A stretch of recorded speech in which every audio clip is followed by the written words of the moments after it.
Minh Châu ơi. Dạ. Giỏi. Minh Châu nhìn nha. Minh Châu nhìn xem. Có máy bay trên bàn không? Dạ có. Giỏi quá. Có xe cứu hỏa trên bàn không? Dạ có. Con nhìn xem có xe cứu hỏa trên bàn không? Dạ không. Đúng rồi. Không có. Không có thì mình sẽ trả lời là dạ không. Dạ không. Minh Châu ơi, có quả cam trên bàn không? Dạ không. Giỏi. Có khủng long trên bàn không? Dạ không. Con nhìn xem, có khủng long trên bàn không? Dạ có. Đúng rồi, khủng long đâu? Đây nè. Giỏi, đây nè. Minh Châu ơi, có xếp hình trên bàn không? Dạ có. Có, tại sao lắc tay? Bỏ tay xuống. Có xếp hình trên bàn không Minh Châu? Dạ không. Con nhìn xem có đồ chơi xếp hình trên bàn không? Dạ có. Đúng rồi, đây nè, xếp hình đây nè. Có đồ chơi xếp hình trên bàn. Minh Châu ơi, có quyển sách trên bàn không? Dạ không. Có quyển sách trên bàn không? Dạ có. Đúng rồi, đây nè, quyển sách có trên bàn.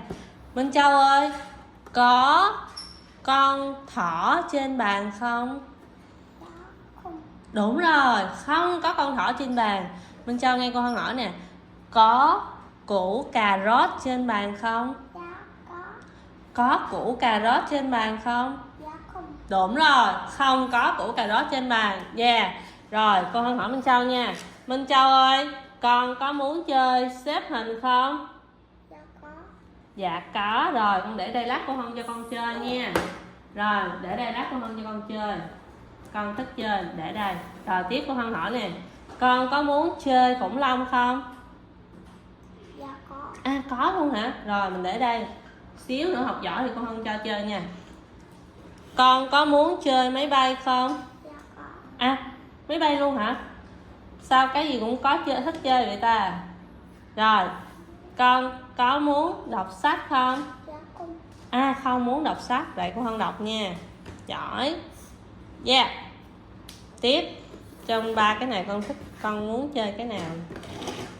Minh Châu ơi, bây giờ con muốn chơi xếp hình khủng long hay là máy bay? Dạ có. À dạ có, con muốn chơi cái nào? Con chỉ đi. Minh Châu. Minh Châu ơi, nhìn cô Hân.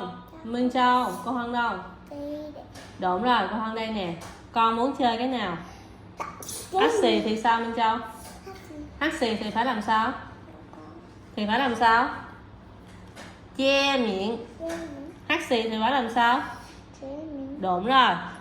Minh Châu ơi, con muốn chơi khủng long không? À, con không chơi khủng long. Con có muốn chơi xếp hình không? Dạ có. Rồi, bây giờ mình chơi xếp hình nha. Yeah. Em.